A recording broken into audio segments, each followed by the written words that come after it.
Morning. আজ শ্রীনগরে আমাদের লাস্ট ডে, আজ 3 এপ্রিল। আজ বিকেলেই আমাদের শ্রীনগর টু কলকাতা ফ্লাইট আছে। এখন শ্রীনগরে বেশ আবার ক্লাউডি ওয়েদার, আসার সময় যেমন ক্লাউডি ওয়েদার পেয়েছিলাম এখনও তাই, টিপটিপ করে বৃষ্টিও শুরু হয়ে গেছে। আজকে ফিরে যাচ্ছি বলে আমাদের সেরকম কিছু প্ল্যান্ড নেই, আইটিনারি মোটামুটি যা যা দেখবো বলে এসেছিলাম সবই কমপ্লিট হয়ে গেছে।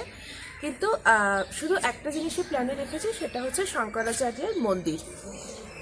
শঙ্করাচার্যের মন্দিরটা অ্যাকচুয়ালি আমাদের এই যে হোটেলটা না, হোটেলটার ঠিক পিছনে এই যে পাহাড়টা আছে ওইখানটা করে অবস্থিত।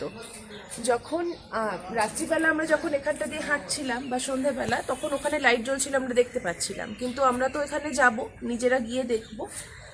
এবার আমাদের ড্রাইভার দাদাও এসে গেছেন। চ্যালেঞ্জটা হচ্ছে ওখানে পৌঁছানোর পর, মানে অর্থাৎ শঙ্করাচার্যের মন্দিরে পৌঁছাবার পরে প্রায় 250টা মতো স্টেপস আমাদের চড়তে হবে। তো সেটা একটা বেশ চ্যালেঞ্জিং। যাই হোক, আমি রেডি হয়ে গেছি পুরোপুরি, বাকিরা এলে আমরা রওনা দেব। শ্রীনগরের গোপাদ্রি পাহাড়ের চূড়ায় এই শঙ্করাচার্যের মন্দিরটি অবস্থিত। এটা কাশ্মীরের অন্যতম প্রাচীন মন্দির। ধারণা করা হয় রাজা গোপাদিত্য এই মন্দিরটি প্রতিষ্ঠা করেছিলেন, যদিও এর যে বর্তমান কাঠামো সেটা পুনর্নির্মাণ করা হয়েছে। এখানে গাড়ি থেকে নামার পর বেশ কিছুটা রাস্তা পায়ে হেঁটে তারপর সিঁড়ি চড়া শুরু হবে। চড়ার আগে আমাদের প্রত্যেকের সিকিউরিটি চেকিং হয়েছিল। প্রায় 243টা সিঁড়ি আমরা এখানে চড়ব এবং তারপরেও প্রায় 9-10টি সিঁড়ি ভেঙে গর্ভগৃহে প্রবেশ করা যায়। কিন্তু সিঁড়ি ভাঙার এই কষ্টটুকু অতিক্রম করলে উপরে উঠে যে প্যানোরামিক ভিউ পাওয়া যায় তা আপনাদের দেখাবো, তা সত্যি এক কথায় অনবদ্য।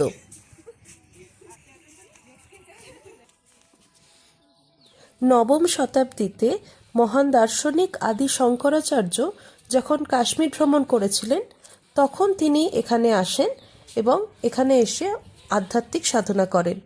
তার নামানুসারেই এই মন্দিরটার নামকরণ করা হয়।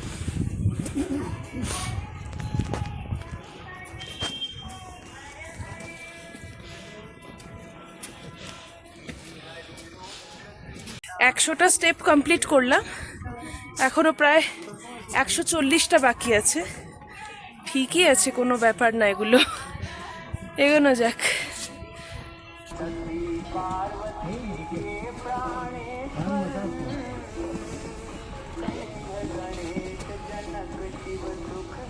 আমরা মন্দিরের গেটের প্রায় কাছাকাছি চলে এসেছি।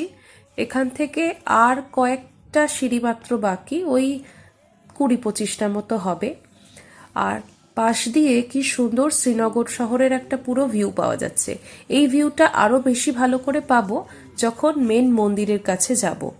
অনেকটা উঁচুতে, কিন্তু এই কষ্ট করা সত্যিই সার্থক।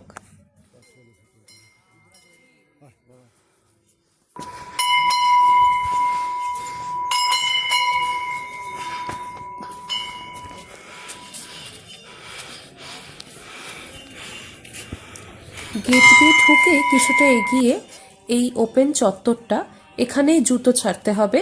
জুতো ছেড়ে হাত গঙ্গা জল দিয়ে ধুয়ে আপনি যদি পুজো দিতে চান এখান থেকে পুজোর ডালা কিনতে পারেন। তারপর প্রায় এই 10 থেকে 15টা সিঁড়ি অতিক্রম করে মেন মন্দিরে যাওয়ার রাস্তা। উপরে উঠে আমরা কিন্তু ভালোই লাইন পেলাম। দেশের নানা প্রান্ত থেকে নানান বয়সের লোক ছুটে এসেছেন এক অপূর্ব বিশ্বাসের সঙ্গে। দেখে সত্যি মন ভরে গেল। তারপর আস্তে আস্তে আমাদেরও পালা এলো, আমরা এগোতে থাকলাম মন্দিরের দিকে। এই পুরো মন্দিরটা কোনো সিমেন্ট ছাড়া শুধু পাথরের ব্লক দিয়ে তৈরি হয়েছে। কাশ্মীরি স্থাপত্যশৈলীর ছাপ স্পষ্ট এখানে।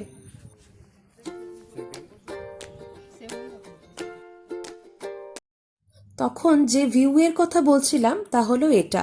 পুরো শ্রীনগর, ডাল লেক সহ কি সুন্দরভাবে দেখা যাচ্ছে। সত্যিই ভালো লাগলো দেখে।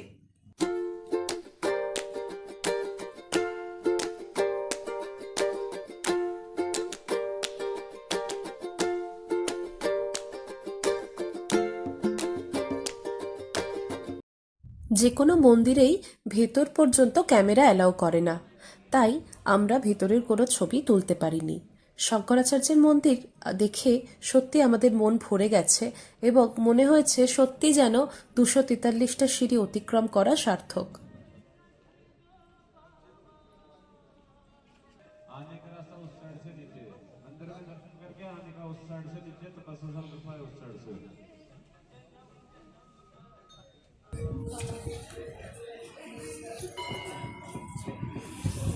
आ जाओ भाई।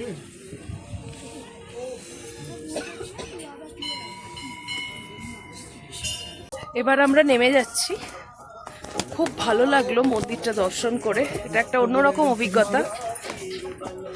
একই রাস্তা দিয়ে এবার 240টা সিঁড়ি নিচে নামা। চলো, অনেকে আবার এই দিকের একটা রাস্তা দিয়েও চলে যাচ্ছে।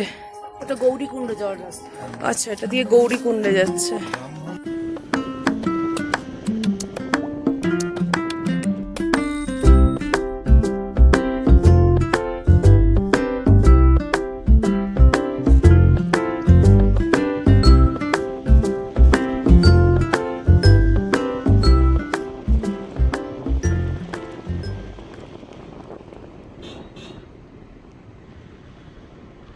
আমরা শঙ্করাচার্যের মন্দির থেকে ফেরার পথে এবার নামলাম শিকারা চড়ার জন্য। লাস্টবারের মতো শিকারা রাইড করে নি। এইটা ঘাট নাম্বার 17-এর কাছে, ঘাট নাম্বার 17-এর কাছে আমরা এখন শিকারা চড়বো।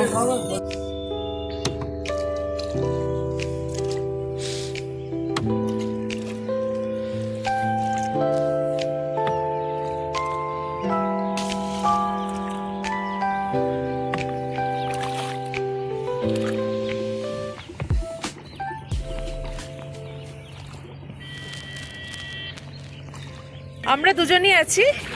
মা বাবা বললো ওরা আর করবে না, তো ওরা হোটেলে চলে গেল। আমরা লাস্ট বারের মতো একবার শিকারা রাইড করে নিই। এখানে আমরা বলেছি এবারে যে এবার আর কোনো পয়েন্ট ঘোরাতে হবে না। এইখানে ডাল লেকের বিস্তারটা অনেকটা বড়। অন্যান্য ঘাটগুলোতে যেমন ন্যারো, ডাল লেকটা বেশ। ঘাট নাম্বার 17, ঘাট নাম্বার 18, এই জায়গাটায় ডাল লেকের দেখুন বিস্তারটা অনেকটা বড়। হ্যাঁ, তো এইটাতে আমরা বলেছি যে আমাদের কোনো পয়েন্ট দেখাতে হবে না, এমনি বাস নৌকা বিহার করব আমরা। তো সেরকমই ঘুরছি। আবার কবে আসবো জানি না, যাওয়ার আগে এই অনুভূতিটা লাস্ট নিয়ে নিই। ডাল লেকের এই শেষ শিকারা রাইডের সাথে সাথে আমাদের কাশ্মীর সিরিজ এখানেই শেষ হচ্ছে। আজ একটু পরে মোটামুটি বেলা 4টে নাগাদ আমাদের ফ্লাইট আছে কলকাতার উদ্দেশ্যে। এরপর আমরা হোটেলে ফিরে যাব আর সেখান থেকে চেক আউট করে যাব। মনটা তো অবশ্যই একটু ভারী লাগছে, কিন্তু কিছু করার নেই, ফিরতে তো হবে, এটাই জীবন। এবারের মতো বিদায় কাশ্মীর, আবার ফিরে আসব। ততদিন ভালো থাকবেন, সুস্থ থাকবেন। Good bye.